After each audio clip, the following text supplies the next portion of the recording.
मस्जिद अक्सा इस्लाम के 3 सबसे पवित्र मकामात में से एक है, जिसकी ज़ियारत करना सवाब का ज़रिया है। ये मस्जिद अपने आप में तारीख का एक ज़िंदा नक्शा है, जो कौमों के उत्थान और पतन और पैगंबरों की दास्तानों से जुड़ा हुआ है।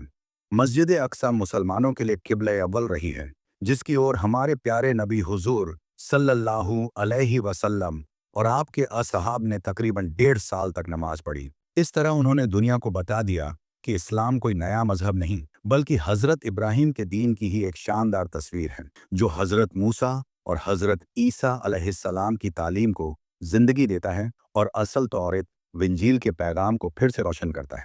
वाक़या मेराज इस गहरे रिश्ते की मिसाल है, जो अल कुद्स और इस्लाम को जोड़ता है। हमारे नबी सल्लल्लाहु अलैहि वसल्लम का तमाम अंबिया ए किराम की इमामत करना एक अनोखा और रूहानी मंजर था। बात साफ है, यरूशलेम इस्लाम, ईसाइयत और यहूदियत इन तीनों मजहबों के लिए बेहद मुकद्दस है। ये वो ज़मीन है जहां अनगिनत पैगंबरों ने कदम रखे और अल्लाह की राह दिखाई। कुरान मजीद में अल्लाह ताला ने सूरह राफ में फरमाया कि हमने उस कौम को जिसे कमज़ोर किया गया था, उस ज़मीन के पूरब और पश्चिम का वारिस बनाया, जिसमें हमने बरकतें बिखेरी। इसी तरह सूरह इज़रा में इरशाद है, पाक है वो जात जो अपने बंदे को रातों रात मस्जिद हराम से मस्जिद अक्सा तक ले गई, जिसके आसपास हमने बरकतें रखी हैं। इन आयात में जिक्र उस बाबरकत जमीन का है जो बैतुल मुक़द्दस और उसके आसपास का इलाका है। एक हदीस मुबारक में हमारे नबी सल्लल्लाहु अलैहि वसल्लम ने मस्जिद अक्सा की शान बयान की। हजरत अब्बू झर गिफारी रज़ियल्लाहु अन्हु ने पूछा, ऐ अल्लाह के रसूल, इस दुनिया में सबसे पहले कौन सी मस्जिद बनी? आपने फरमाया, मस्जिद ए हराम। फिर उन्होंने सवाल किया, इसके बाद कौन सी? आपने जवाब दिया, मस्जिद अक्सा। हजरत अबू झर ने पूछा, इन दोनों की तामीर में कितना वक्त गुजरा? आप सल्लल्लाहु अलैहि वसल्लम ने फरमाया, 40 साल। कई उल्मा और मुफस्सिरीन का मानना है कि मस्जिद अक्सा की बुनियाद सबसे पहले हजरत आदम अलैहिस्सलाम ने रखी थी। बाद में हजरत इब्राहीम अलैहिस्सलाम ने इसे दोबारा तामीर किया। रिवायतों के मुताबिक अल्लाह ने हजरत जिब्रील अलैहिस्सलाम को खास हुक्म दिया कि हजरत आदम को मस्जिद ए हराम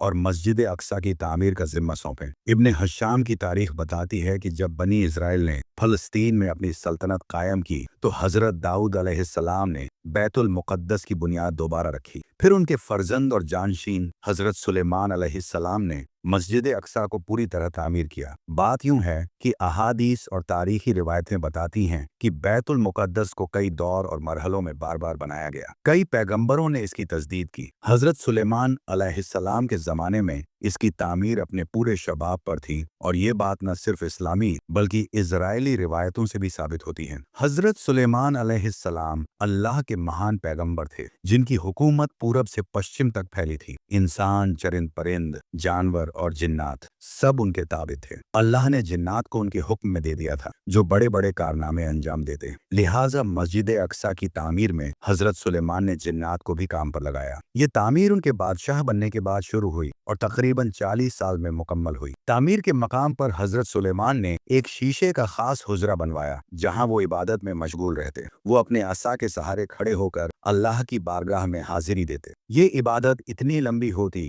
कि कई दिन बल्कि महीनों तक वो उसी हाल में रहते और जिन्नात अपने काम में जुटे रहते। जब हजरत सुलेमान को इल्म हुआ कि उनकी वफात का वक्त करीब है, तो उन्होंने अल्लाह से दुआ मांगी कि जिन्नात को उनकी वफात का पता न चले, ताकि वो मस्जिद की तामीर पूरी कर दें। लिहाजा उसी शीशे के हुजरे में इबादत के दौरान उनकी रूह कब्ज कर ली गई, मगर उनका मुबारक जिस्म असा के सहारे खड़ा रहा। जिन्नात ये समझते रहे कि वो इबादत में डूबे हैं। दरअसल पैगंबरों का जिस्म कभी सड़ता नहीं और जमीन की मिट्टी उसे नुकसान नहीं पहुंचा सकती। इस दुनिया में जितने नबी आए, उनके जिस्म आज भी कब्रों में सही सलामत हैं और गैबी तौर पर उन्हें रिज्क मिलता है। हजरत सुलेमान अलैहिस्सलाम भी वफात के बाद कई साल तक उसी मकाम पर असा के सहारे खड़े रहे। आखिर में जब दीमक ने उस असा को खाना शुरू किया और वो कमजोर हो गई, तो उनका मुबारक जिस्म जमीन की तरफ झुका। तब जाकर जिन्नात को हकीकत मालूम हुई कि हजरत सुलेमान की वफात हो चुकी है। अल्लाह ने इस वाक़े को सूरह सबा में यूं बयान किया, जब हमने उन पर मौत का हुक्म नाजिल किया तो जिन्नात को कुछ पता न चला, मगर जमीन की दीमक उनकी असा को खाती रही। जब सुलेमान जमीन पर झुके तो जिन्हों पर हकीकत जाहिर हो गई। अगर वो गैब का इल्म रखते तो इस मेहनत के अजाब में न पड़ते। तो दोस्तों, ये थी थी मस्जिद अक्सा की तामीर की दिलचस्प और रूहानी दास्तान। उम्मीद है ये कहानी आपके दिल को छू गई होगी। दोस्तों, इस वीडियो को ढेर सारा प्यार दें, लाइक करें, चैनल को सब्सक्राइब करें और फॉलो करना न भूलें। अल्लाह हाफिज।